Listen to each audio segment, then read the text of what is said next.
So hey guys, welcome back to another breakdown video. आज के इस वीडियो में हम इस कमाल के हॉरर दूंगा जिसका नाम गोल्डन कर्स है। इसके आगे की स्टोरी का कंप्लीट ब्रेकडाउन करने वाले हैं, तो वीडियो के एंड तक बने रहना, कुछ वीडियो काफी ज्यादा मजेदार होने वाली है। तो चलो फिर वीडियो को शुरू करते हैं। सो गाइस, वीडियो की स्टार्टिंग एक्जैक्टली उसी मोमेंट से होती है जहाँ पे लास्ट पार्ट एंड हुआ था और यहाँ पे दाऊ ज़ेनलॉन्ग को बता दिया था उस ओल्ड मैन ने कि अगर वाकई में तुम इस ट्रेजर सीकिंग का हिस्सा बनना चाहते हो तो रात भर है तुम्हारे पास सोचने का, जिसके बाद तुमने जो भी फैसला किया होगा मुझे टाउन में आके बता देना, वहाँ पर मैं तुम्हें मिल जाऊंगा। अब यहाँ पे वो सीधा ढूंढते ढूंढते उसी ओल्ड मैन के पास पहुंच जाता है और उसे देखते साथ ही वो ओल्ड मैन कहने लगता है कि अच्छा तो तुम आ गए मुंह उठा के। लेकिन ज़ेनलॉन्ग जिसके सिर पे वही ट्रेजर सीकिंग का एकदम भूत सवार हो चुका था, उसे हेवनली ट्रेजर्स का पता लगाना था, तो वो कहने लगता है कि एक सच्चा मर्द ना हमेशा अपने वादे को निभाता है और अपनी बात से तो वो कभी नहीं मुकरता। तो भला मैं अपनी बात से कैसे मुकरता? हाँ, जिससे ओल्ड मैन ये कहने लगता है कि थोड़ा सब्र करो, अभी वो अपॉर्चुनिटी आई नहीं है। यहाँ पे तभी ये सुनकर वही ज़ेनलॉन्ग बहुत ज्यादा कंफ्यूज और कहने लगता है कि क्या अभी तक ये अपॉर्चुनिटी आई नहीं है, तो ये कब आएगी अपॉर्चुनिटी? तो आपने मुझे आज यहाँ पे किस लिए बुलाया है? जिसमें ओल्ड मैन ये अपने बांस को फूंकते हुए कहने लगता है कि तुम्हें किसी ने बताया कि तुम जितने बेवकूफ दिखते हो तुम उससे ज्यादा हो। तभी वो बात घुमा देता और कहने लगता है कि बच्चे मैं क्या बोलूं यार, तुम्हारी जो किस्मत है ना वो बहुत बहुत ज्यादा कमजोर है, हमारे पास तो कुछ फॉर्चून बचा भी नहीं है। जिस पे वो कहने लगता है कि पर आपने तो कहा था कि मेरे आधे से ज्यादा फॉर्चून को उस आयरन बर्ड ने अब्सॉर्ब कर लिया, पर मेरी बात छोड़ो, आपके पास तो बहुत सारा हेवनली ट्रेजर होगा ना। जिस पे भाई वो एकदम ना चौड़ में आ जाता है, कहने लगता है कि हाँ मैंने तो अपनी पूरी जिंदगी इस सारी चीजों में लगा दिया है और अपनी पूरी जिंदगी में मैंने काउंटलेस ट्रेजर को ऑब्टेन किया है, देखा है, छुआ है। जिस पर ज़ेनलॉन्ग बहुत ज्यादा एक्साइटेड हो जाता है और कहने लगता है कि मैंने सुना है कि एक हेवनली ट्रेजर को ऑब्टेन करना ही बहुत बड़ी बात होती है, ये आपकी जिंदगी में बहुत सारा पैसा और भर भर के इज्जत लाता है। तो आपने इतनी सारी अचीव की है तो फिर तो आप बहुत अमीर हो गए, पर मुझे समझ नहीं आ रहा कि इतने पैसों का आपने किया क्या है? आपने अभी तक एक बहुत बड़ा सा मेंशन, बहुत बड़े बड़े खेत खलियान बाग बगीचे ये सब खरीदे क्यों नहीं? ऐसे फटीचरों की हालत में क्यों हो? ऐसा लग रहा है कि पता नहीं किसका उठाया हुआ पुराना कपड़ा पहन लिया जिसमें इतने जालियां इतने छेद है। अमीरों का कोई नया ट्रेंड आया है या इसके जरिए से आप बस दिखा रहे हो कि भाई आप गरीब हो लेकिन आप अपना पैसा छुपा रहे हो ताकि लोग आपके चुरा ना पाए? अब यहाँ पे इसका सवाल सुन के ओल्ड मैन ही का सिर घूम जाता है। अब ओल्ड मैन ही उसे जवाब देते हुए कहने लगते हैं कि बच्चे एक बात अच्छे से जान लो, ये जो दुनियावी पैसे और दौलत है ना ये हमारा कभी भी गोल रहा ही नहीं, और जिन हेवनली ट्रेजर की बात मैं कर रहा हूँ ना उसे तो इवन की जो इमॉर्टल्स है उन्होंने तक भी नहीं देखा है। तभी इस दौरान इनके सामने से ना एक बंदा जो कि दिखने में किसी फेरी वाले जैसा लग रहा था वो यहाँ पे हाँकते हुए आगे बढ़ रहा था, जो देखकर यहाँ ओल्ड मैन ये कहने लगता है कि अब जरा इसे गौर से देखो। यहाँ पे ज़ेनलॉन्ग भी उसे काफी गौर से देखता है। अब ओल्ड मैन इससे सवाल करता है और कहने लगता है कि क्या तुम बता सकते हो, क्या तुम्हें कोई आइडिया भी है कि ये है कौन? जिस पे वो कहने लगता है कि सुनने में तो यही आया है कि शायद ये गवर्नमेंट का कोई ऑफिशियल है या फिर कोई कांस्टेबल है जो कि यहाँ पे भेस बदल के घूम रहा है ताकि यहाँ पे जो लोग भी क्राइम करे उन्हें रंगे हाथ पकड़ ले, स्पेशली जो चोर होते हैं ना उनको पकड़ने में काफी ज्यादा आसानी हो, इसीलिए इसने अपना भेस बदल के रखा है। कुछ तो ये भी कहते हैं कि ये कोई महान संत होगा जो कि यहाँ पे पूजा पाठ करता रहता है ताकि यहाँ इसके अच्छे कर्मों के चलते हमारी कंट्री से बुराई का साया मिट जाए पूरी तरीके से। पर सच बताओ मैं इनमें से किसी भी बात पे यकीन नहीं करता। अब इस दौरान यहाँ पे वो जो बेगर था ना वो पलट के टेढ़ी नजरों से इनकी ओर देखता है। यहाँ पे तभी दूसरे लोग इसके बारे में बात कर रहे थे कि बेचारा इसने तो अपने बीवी बच्चों को खो दिया और कहते हैं कि तब से लेके ये ऐसी पागल सन की बन के घूम रहा है। तभी यहाँ जाते हुए वो उस ओल्ड मैन ही से कहने लगता है कि अपने पैसे के पाउच को जरा गौर से देखो, क्या पता कौन चुरा ले। अब यहाँ पे ये कहते साथ ही वो आगे बढ़ जाता है। ये सुनकर ओल्ड मैन ही कहने लगता है कि क्या पैसों का पाउच, मतलब कि ये सच में एक नंबर का ठग है और बहुत बड़ा चोर है। यहाँ पे तभी हम देख पाते कि वो बंदा सभी को चिल्ला चिल्ला के यही बता रहा था कि अपने पैसों का ख्याल रखो, अपने पैसे पाउच को देखो, कोई भी यहाँ पे कभी भी कुछ भी कर सकता है तो उसका ख्याल रखो। यहाँ पे तभी ओल्ड मैन ही जो ज़ेनलॉन्ग है उसे बताने लगता है कि जो प्लांटियन फैन है उसके बिना तुम कभी भी जो फ्लेमिंग माउंटेन है उसे क्रॉस नहीं कर सकते, और जिस ट्रेजर हंटिंग की तलाश में हम जा रहे हैं उसके लिए हमें पहले 3 अहम चाबियों को इकट्ठा करना पड़ेगा। पहला वो है फ्लैग पोल, और जो कि उस बंदे के हाथ में है जो कि यहाँ से हाँकते हुए जा रहा है, हमें उसे हर हाल में लेना ही होगा। और आज के इस मिशन का तुम्हारा पहला टास्क यही है कि तुम्हें हर हाल में उससे वो फ्लैग बॉल हासिल करना ही होगा। अब ज़ेनलॉन्ग उसके पीछे हाथ धो के पड़ जाता है कि बस कैसे ना कैसे करके उससे मैं ये चीज हासिल कर लूं। यहाँ पे ओल्ड मैन ने उससे सारा कुछ बता दिया था कि जो हेवनली ट्रेजर्स होते हैं ना वो इतना ज्यादा रेयर होते हैं कि वो किसी भी ऑब्जेक्ट में हो सकते हैं और तुम्हारे सामने होते हुए भी तुम उसे पहचान नहीं सकते। अब यहाँ पे कुछ बच्चे ज़ेनलॉन्ग से टकरा जाते हैं। तभी यहाँ पे वो फेमस जो बेगर था वो यहाँ पे वापस से अपने फ्लैग पोल को बचाता है, जिसकी धुन से सब कुछ जैसे फ्रीज हो जाता है। लेकिन एक बच्चा जो कि सबसे ज्यादा मिस्टीरियस लग रहा था वो भीड़ में बहुत ज्यादा चौकन्ना नजर आता है। इवन की यहाँ पे जो ज़ेनलॉन्ग है उसकी नजर भी उस पर टिक जाती है और अब वो भी भीड़ में उसी बच्चे को ढूंढने में लग जाता है। इस दौरान चलते चलते वो एक बच्चे से टकरा जाता है और वो छोटा बच्चा जैसे मुंह के बल गिरने वाला था तभी ज़ेनलॉन्ग उसे थाम लेता है। उस बच्चे को पकड़ते हुए कहने लगता है कि बच्चे क्या तुम ठीक हो? यहाँ पे वो छोटा सा बच्चा कहने लगता है कि हाँ मैं बिल्कुल ठीक हूँ। अब इससे पहले कि वो कुछ और कह पाता है यहाँ पे तभी एक लेडी की चीखने और चिल्लाने की आवाजें आने लगती हैं, जिसके चलते सबका ध्यान उसे हो जाता है और यहाँ पे ज़ेनलॉन्ग भी देख पाता है जो कि यहाँ पे बिल्कुल छाती पीट पीट के रो रही थी। यहाँ पे उस बेचारी के जो पैसे से खरीदे गए सामान थे ना सब कुछ बर्बाद बर्बाद हो चुका था और वो कहने लगती है कि ये पैसे मेरी फैमिली मेंबर की जान बचाने के लिए थे, लेकिन अब तो सब कुछ बर्बाद हो गया, अब मेरा क्या होगा। यहाँ पर सनलॉन्ग जो है माओ दाओ यानी कि वही बच्चा जिसकी जान उसने बचाई थी उसे छोड़कर ना अब यहाँ डायरेक्ट उसी बच्चे के पीछे जाने लगता है जिसे फॉलो करते हुए वो उससे टकरा गया था। अब इन बच्चों को ना यहाँ पे एक सीक्रेट ग्रुप था जो कि यहाँ पर छुपते छुपाते एक ऐसी जगह पे आ जाते हैं जहाँ पर बस टूटे फूटे मकान मौजूद थे। सनलॉन्ग भी छिपते छुपाते वहीं पहुंच जाता है उसी मकान के पास और तभी जैसे ही वो उस घर में छिपते छुपाते अंदर जाता है तो उसे कोई भी नहीं मिलता। तो यहाँ आसपास की जगह को चेक करने के बाद वो अपने राइट में मौजूद वॉल की तरफ ना जाके सीधा उसके ऊपर नॉक करता है, देखता है कि कहीं यहाँ पे कोई सीक्रेट पैसेज तो नहीं, लेकिन वो नॉक तो अपने राइट वाले वॉल पे करता है, लेकिन उसके जो फ्रंट पे वॉल थी उसके ऊपर से एक कपड़ा हट जाता है और जैसे ही वो देखता है उस कपड़े को हटा के तो यहाँ पर उसे एक सीक्रेट पैसेज नजर आता है जो कि बहुत लंबा जैसा कोई टनल था जिसे कि न जाने खोद खोद के कितने सालों में बनाया गया होगा। उसको यहाँ पे देखकर इवन की सनलॉन्ग भी हैरान था और तभी वो जैसे तैसे करके खांसते हुए जैसे ही उसके अंदर जाता है ना तो वहाँ का नजारा देखकर वो शॉक्ड था। यहाँ पर वो छोटे छोटे बच्चे उन्हें एक बंदा चिल्लाते हुए अपनी तरफ बुला रहा था और कह रहा था कि जितने भी पैसे तुम लोगों ने आज कलेक्ट किए सारे के सारे हमें दे दो, चुपचाप वो सारे पैसे हमारे हवाले कर दो। यहाँ पर बेसिकली बच्चों को मजबूर किया जाता है कि रास्ते में या तो वो फुटपाथ पे भीख मांगे या फिर लोगों के पैसे चुराए। यहाँ पे तभी वो एक बच्चे को पकड़ता है और जैसे उसे पकड़ के देखता है ना तो ये वही लिटिल माओ निकलता है जिसे देखकर सनलॉन्ग कम्प्लीटली शॉक था। वो कहने लगता है कि मेरे भाई कैसे, आखिर तुम यहाँ पे कैसे फंस गए। लेकिन इससे पहले कि वो कुछ और कह पाता तभी माओ दाओ उसके फेस पर ना एक पाउडर जैसी चीज फेंकता है और कहने लगता है कि चुपचाप यहाँ से चले जाओ, जितना ज्यादा तुम हमसे दूर रहोगे उतना बेहतर है, समझ रहे, दूर रहो। ये कहते हुए वो यहाँ पे गुस्से के साथ चला जाता है और अंधेरे में ऐसे गायब हो जाता है कि जैसे यहाँ पर कभी कुछ था ही नहीं। तभी यहाँ सनलॉन्ग जैसे अपनी आंखें साफ करता है ना तो उसे सामने कुछ नजर नहीं आता। वहीं दूसरी तरफ ये जो टनल्स थे ना ये एक ऐसी जगह तक लीड करते हैं जो कि अंडरग्राउंड पैसेज के अंदर मौजूद था और यहाँ पर काफी सारे लोग आग के सामने नाच रहे थे, गा रहे थे और कुछ बच्चों को यहाँ पे सजा भी दी जा रही थी क्योंकि वो लोग कुछ भी चुरा के नहीं ला पाए थे, ना पैसा ना किसी का जेवर ना ही कुछ और, इसी के चलते इन्हें सजा दी जा रही थी। और एक बच्चा जो कि बहुत ज्यादा कमजोर सा लग रहा था वो कहने लगता है कि प्लीज मुझे मत मारो, मैं कल कुछ ना कुछ जरूर लाऊंगा, कल्ट लीडर प्लीज मुझे माफ कर दीजिए, प्लीज मुझे जाने दो। अब यहाँ पे भाई उसका दिल नहीं पिघलता, वो उसे बहुत परेशान करता है, लिटरली उसकी हालत बिगड़ चुकी थी और उसे देखकर बाकी जो बच्चे थे ना जो कि यहाँ पर बेगर का काम कर रहे थे उनकी हालत भी खराब हो जाती है। यहाँ पे इन्हीं बच्चों में हम लिटिल माओ को भी देख पाते हैं। अब तभी धीरे धीरे करके सारे बच्चों को आगे भेजा जाता है। इन लोगों ने जो सारे पैसे कलेक्ट किए थे वो यहाँ पर चढ़ावे के तौर पर सामने फेंक दिया जाता है। यहाँ पे जब दूर से ये सारा नजारा सनलॉन्ग देखता है ना तो उसे लिटिल दाओ की बहुत ज्यादा फिक्र हो रही थी। वो यहाँ पे उसकी मदद करना चाहता था लेकिन वो अकेला था और क्या ही करता, और ऐसे इतने सारे सिपाहियों के रहते बीच में जाना बहुत ज्यादा मुश्किल भी था। लेकिन तभी उसे यहाँ पे एक स्कल हेड नजर आती है। इस दौरान यहाँ पे हम लिटिल माओ को देख पाते हैं जो कि यहाँ अपने पैसों की पोटली को काफी टाइटली होल्ड किए हुए था और तभी उसकी नजर जाती है उसकी छोटी बहन पे और उसे भी बिल्कुल यहाँ पे एग्जैक्टली वैसे ही ट्रीट किया जाता है। लेकिन वो जानता है कि वो एक साथ दो लोगों की जान नहीं बचा सकता तो वो अपनी नजरें फेर लेता है अपने पैसों को टाइटली होल्ड किए हुए और जब उसकी बारी आती है पैसे देने की तो वो सारे पैसे दे देता है। लेकिन फिर अपनी बहन का चेहरा देख कर ना उसका दिल पिघल जाता है और वो इमीडिएटली उसके सामने घुटनों के बल झुकते हुए जैसे ही कुछ कहने वाला था ना कल्ट लीडर के सामने, तभी यहाँ पर बाकी के लोग कहने लगते हैं कि क्या हुआ, यहाँ पे वक्त जाया क्यों कर रहे हो, आगे क्यों नहीं बढ़ रहे हो, बाकी सब भी लाइन में उन्हें भी आगे आने दो। लेकिन वो यहाँ पे हटता नहीं और तभी कहने लगता है कि कल्ट लीडर प्लीज मैं चाहता हूँ कि आप थोड़ी दया दिखाओ। जिस पे वो कहने लगता है कि हाँ बोलो सुन रहा हूँ। अब लिटिल माओ कहने लगता है कि प्लीज मेरी सिस्टर की हालत खराब नहीं है, मैंने आज काफी सारी लूट कलेक्ट की है, तो क्या आप मुझे मेरी सिस्टर को ट्रीटमेंट के लिए ले जाने दे सकते हो। ये सुनते साथ ही भाई कल्ट लीडर की ना ऐसा मतलब सटक जाती है कि क्या बाहर जाके ट्रीटमेंट है, ये क्या बात हुई। तभी वो कहने लगता है कि शायद तुम्हें पता नहीं है कि ये हमारा एक डिवाइन कल्ट है, यहाँ पे बहुत सी डिवाइन एनर्जी है जो कि इसे ठीक कर देगी। और भूलो मत डिवाइन कल्ट के लोग बाहर के लोगों से मदद नहीं मांगते, चिंता मत करो, आज मैं तुम्हारी बहन का ख्याल रखूंगा। इस लिटिल इमॉर्टल मेडन को ना मैं अपनी तरफ से ट्रीटमेंट दूंगा और जो भी इविलनेस इसके अंदर है उसे मैं पूरी तरीके से खत्म कर दूंगा। अब ये कहते साथ ही ये ठरकी ना बहुत बुरी निगाह से उसकी तरफ देखने लगता है। ये देखकर जो लिटिल माओ है वो यहाँ पे समझ आता है और कहने लगता है कि पर मेरी बहन बहुत ज्यादा छोटी है, आप ऐसा नहीं कर सकते, प्लीज कल्ट लीडर मैं आपसे रहम की भीख मांगता हूँ, प्लीज उसके साथ ऐसा मत करो। ये कहते हुए वो अपना सिर पटकने लगता है। लेकिन ये जो एक नंबर का मक्कार और ढोंगी है ना वो तो बहुत क्रीपी निगाहों से उसकी तरफ देखने लगता है। यहाँ पे जैसे इसका भाई कुछ और कहने वाला था यानी कि लिटिल माओ, तभी उसके ऊपर ये लोग हमला कर देते हैं जिसके चलते उसकी बोलती बंद हो जाती है। अब गाइस यहाँ पे मैं तुम्हें ज्यादा डीपली बता नहीं सकती लेकिन बहुत ब्रूटली उसके ऊपर मतलब क्या ही बोलूं मैं, इतना ज्यादा टॉर्चर होता है कि उसकी छोटी बहन जो कि बिल्कुल ऐसा लग रहा था कि इमोशनलेस हो चुकी थी, न जाने क्या कुछ हुआ होगा उसके साथ, तभी अचानक से वो रोने लगती है। उसके भाई को ये लोग बहुत मारते हैं, बहुत सताते हैं और वो बेचारी सिसक सिसक के रो रही थी, इतना ज्यादा मारते हैं कि उसकी पीठ ना बिल्कुल छिल चुकी थी। उसको लिटा लिटा के ये लोग मारते, उसके सिर से खून भी निकल रहा था और तभी उसकी बहन रोते हुए उसके पास चली जाती है, उसके भाई को आवाज देने की कोशिश करती है लेकिन उसका गला तक बैठ चुका था।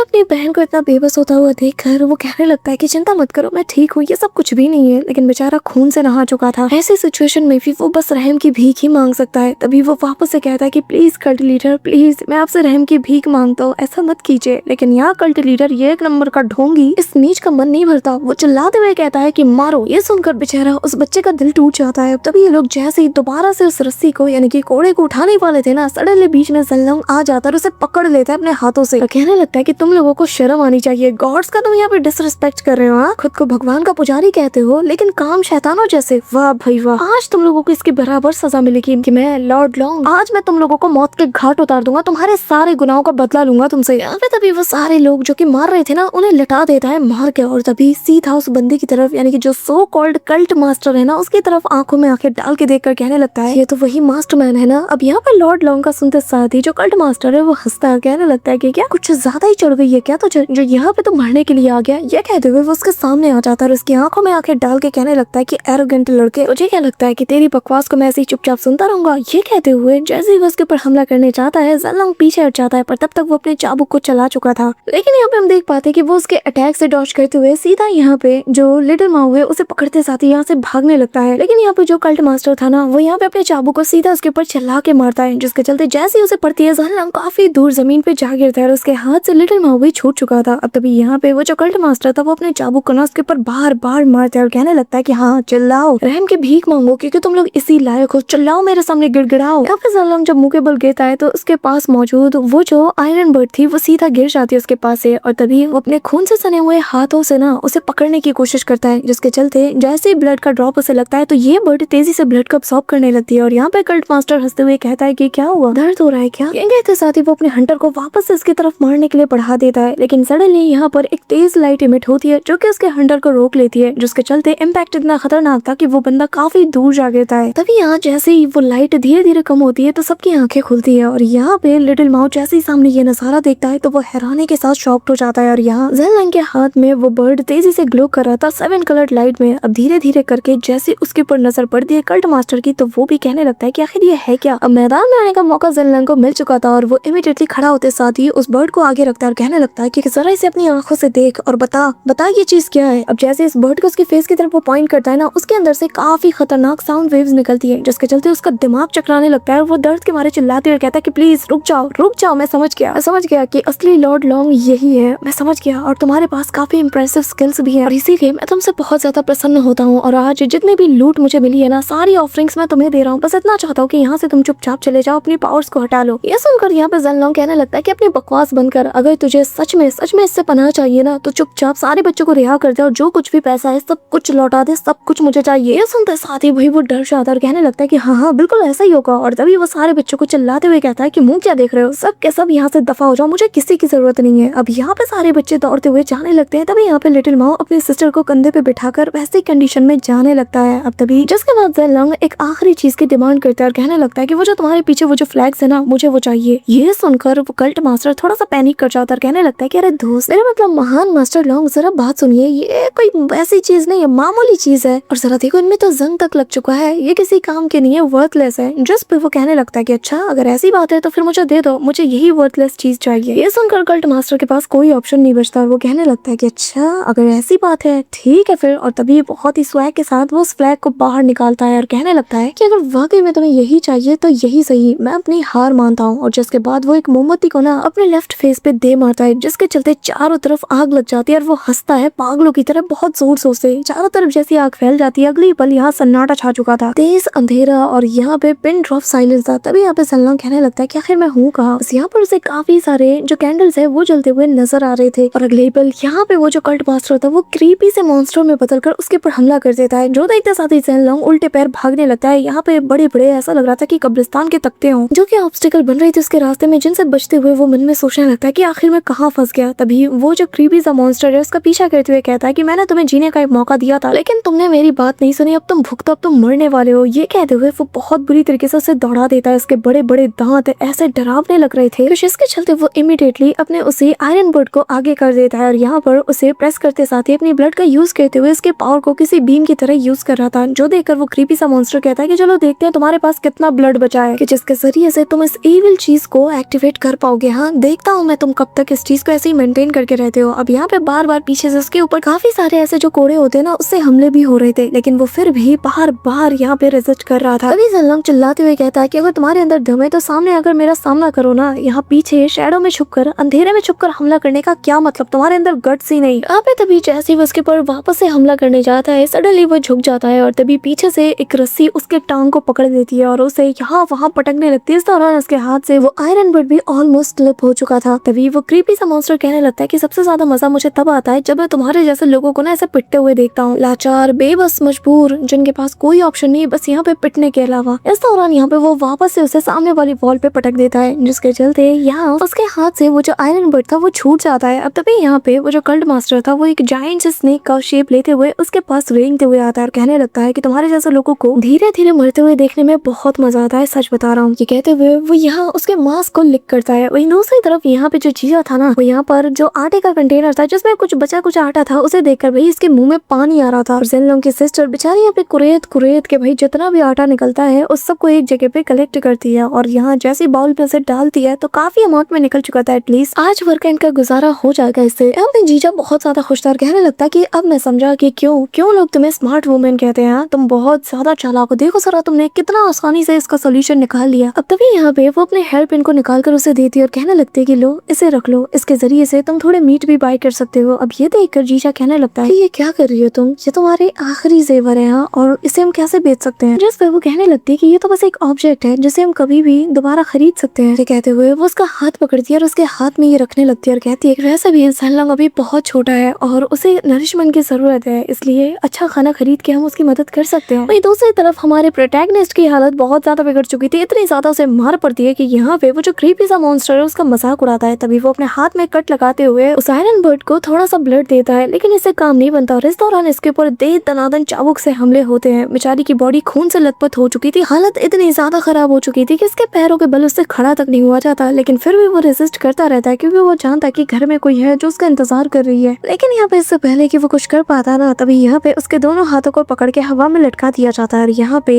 वो जो कल्ट मास्टर था वो एक जायंट से अजीब से क्रीपी से बीस्ट का फेस ले चुका था, जिसके हाथ पैर मुड़े हुए थे और क्रीपी सी वॉक करके उसके करीब आता और कहने लगता है कि तुम तो बस एक मामूली से कीड़े हो, तुम्हें क्या लगता है कि तुम आओगे मुंह उठा के अपनी कमजोर सी बॉडी के साथ, कमजोर सी विल पावर के साथ एक इविल ऑब्जेक्ट को उठा के मुझे धमका पाओगे। अब यहाँ पे वो वापस से उसके सिर के ऊपर हमला करता है, लेकिन इस दौरान कोई जवाब ना पाकर वो थोड़ा सा क्यूरियस हो जाता है कि आखिर ये कुछ बोल क्यों नहीं रहा, आखिर ये हिल क्यों नहीं रहा। अब तभी यहाँ पे उसकी आंखों से ना, यानी कि वो जो स्कल मास्क था उसके अंदर से खून निकलता है और तभी वो वापस से इसके ऊपर हमला करते हुए कहने लगता है कि अरे रे ये तो बोरिंग होता जा रहा है, तुम ऐसे नहीं मर सकते, तुम तो हीरो बनने का नाटक कर रहे थे ना, तुम्हें तो बाकी को बचाना था इसीलिए तो तुम यहाँ आए थे, तो क्या हुआ, इतनी आसानी से कैसे मर सकते हो। यहाँ पे वो उस चाबुक को उसके गले के आसपास लपेटते हुए से हवा में लटका देता है, जिसके चलते से सांस लेने में दिक्कत आती है और तभी वो कहने लगता है कि आज तुम यहाँ पर तकलीफ के साथ तड़प तड़प के घुट घुट के ऐसे मारे जाओगे और जब तक तुम्हें ये सजा मिलेगी तब तक मैं उस लड़की के साथ एंजॉय करूंगा आज की पूरी रात, और अगर तुम जिंदा बच गए तो उसके बाद उसके साथ खेलने के बाद मैं तुम्हारे साथ आके खेलूंगा। अब यहाँ पे ये सारी बात ना अपने भद्दे मुंह से ये कह रहा था, जरा इसकी शक्ल देखो कितनी भद्दी है, ऐसा लग रहा कि हाथी के साइज की जो चप्पल होती है ना वो उठा के इसके मुंह पे रख दूं। अब ज़ेनलॉन्ग जो कि अंदर ही अंदर घुट रहा था, उसे अपने सिस्टर के साथ बिताए गए दिन याद आते हैं। जब वो छोटा था तो वो कितनी ज्यादा उसकी केयर किया करती है, आज भी करती है, लेकिन उसे बचपन वाले पल कुछ खास ही याद है। तभी यहाँ वो कहने लगता है कि तुम कभी नहीं समझ सकते वो प्यार, वो केयर ऐसा फील होता है कि जब कोई आपसे प्यार करता है, आपकी केयर करता है, तुम वो फीलिंग को कभी नहीं समझ सकते। यहाँ पे वो मॉन्स्टर कहने लगता है कि तुम एक नंबर के पैथेटिक हो, जिस पे वो कहने लगता है कि तुम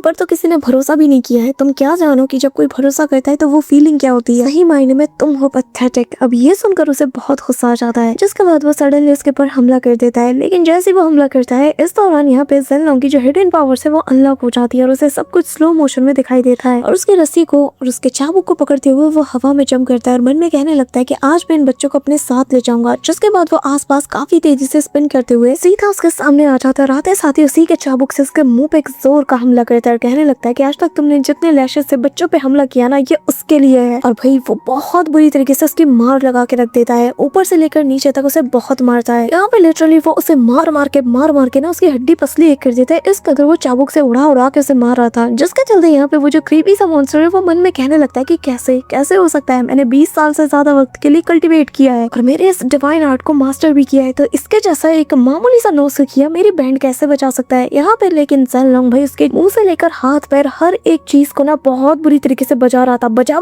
करके ना भाई इसका तबला बना देता है और फिर एक फाइनल ब्लो स्ट्राइक सीधा इसकी रीढ़ की हड्डी में वो दे मारता है, जिसके चलते इसकी बहुत बुरी तरीके से बैंड बच जाती है और वो दर्द के मारे चिल्ला उठता है। इम्पैक्ट इतना तगड़ा वाला था कि ज़ेन लॉन्ग भी काफी दूर जा गिरता है, लेकिन फिर भी वो यहाँ पर उसके चाबुक की मदद से ना उड़ते हुए आकर एक मुक्का सीधा उसके मुंह पे रख देता है। और यहाँ पे उस रस्सी का दूसरा सिरा ना उसने अपने उसी जो आयरन बर्ड है उससे बांध लिया था और उसके जरिए से उसके नेक के ऊपर हमला करता है। अब क्योंकि ये एक ईविल ऑब्जेक्ट है तो जैसे जहर जहर को काटता है और लोहा लोहे को, तो बस यहाँ पे ईविल को भी वो ईविल पावर्स की मदद से यानी कि ईविल ऑब्जेक्ट की मदद से बहुत बुरी तरीके से मारता है वो। और तभी यहाँ पे फाइनल स्ट्राइक करने के लिए हवा में जंप करते साथ ही ज़ेन लॉन्ग कहने लगता है कि मैं लिटिल लॉर्ड यानी कि लिटिल घोस्ट आज से तुम्हारे जैसे हर एक डीमन का इस पूरी दुनिया से सफाया करके रख दूंगा। और ये कहते साथ ही सीधा उस आयरन बर्ड को लेते साथ ही इसके आंख में वो जो रेड कलर की लेफ्ट वाली आई थी ना उसके आंख में वो घुसा देता है और जिसके चलते भाई यहाँ उसकी सारी इविलनेस यहाँ पर उसके बॉडी से निकलने लगती है। धीरे धीरे वो कमजोर पड़ने लगता है और अगले ही पल यहाँ पे वो सिसकता हुआ नजर आता है जिसके सामने ज़ेन लॉन्ग खड़ा था और यहाँ वो वापस से नॉर्मल वर्ल्ड में आ चुका था और यहाँ उस बंदे की बॉडी चल के राख हो जाती है। उसके हाथ में वो फ्लैग लग चुका था, लेकिन यहाँ पे ज़ेन लॉन्ग को समझ आता है कि द मोमेंट उसे हर चीज स्लो मोशन में नजर आने लगी थी और उसकी जो लेफ्ट आई थी वो उसने देख लिया था कि कैसा रेड कलर की ग्लो कर रही थी। ये सब कुछ बस उसकी आंखों का कमाल है। वैसे भी सब लोग कहते हैं कि जो नाइट कैट आइज है वो सब कुछ देख सकती है और जो मनहूसियत और जो बुरी किस्मत है वो उसे भी अपने साथ लाती है। पर किसे पता था बचपन में जो ताने मुझे मेरी आंखों और मेरे हाथ पैरों के लिए दिए जाते थे आज उसकी वजह से मैं इतने बड़े इविल का सफाया कर दूंगा। अब तभी वो जो कल्ट मास्टर था वो उससे माफी मांगता है और कहता है कि प्लीज मुझे बख्श दो। लेकिन यहाँ पे ज़ेन लॉन्ग कहने लगता है कि तुमने डिमोनिक कल्टीवेशन के लिए अपने खुद की एक आंख को खराब कर लिया सिर्फ कल्टीवेशन के जरिए से। तुमसे ज्यादा घटिया इंसान तो कोई हो ही नहीं सकता। इससे फर्क नहीं पड़ता कि तुम दूसरों को कितना बुरा भला कहते हो, लेकिन तुम खुद को भी तो उस नजर से नहीं देखते। तुम खुद भी अपने आप के लिए भी एक बहुत बड़ा धब्बा हो जो कि खुद को इतना कमजोर समझता है कि जिसने डिमोनिक आर्ट्स का सहारा लिया। यहाँ पे वो बच्चे जब ये सारी बातें उसके मुंह से सुनते हैं ना तो वो लोग हैरान हो जाते हैं और जिसके बाद वो उनके करीब आकर अपने मुंह से उस मास्क को हटाता है। यहाँ पे ज़ेन लॉन्ग की चोट बहुत ज्यादा थी। तभी यहाँ वो जो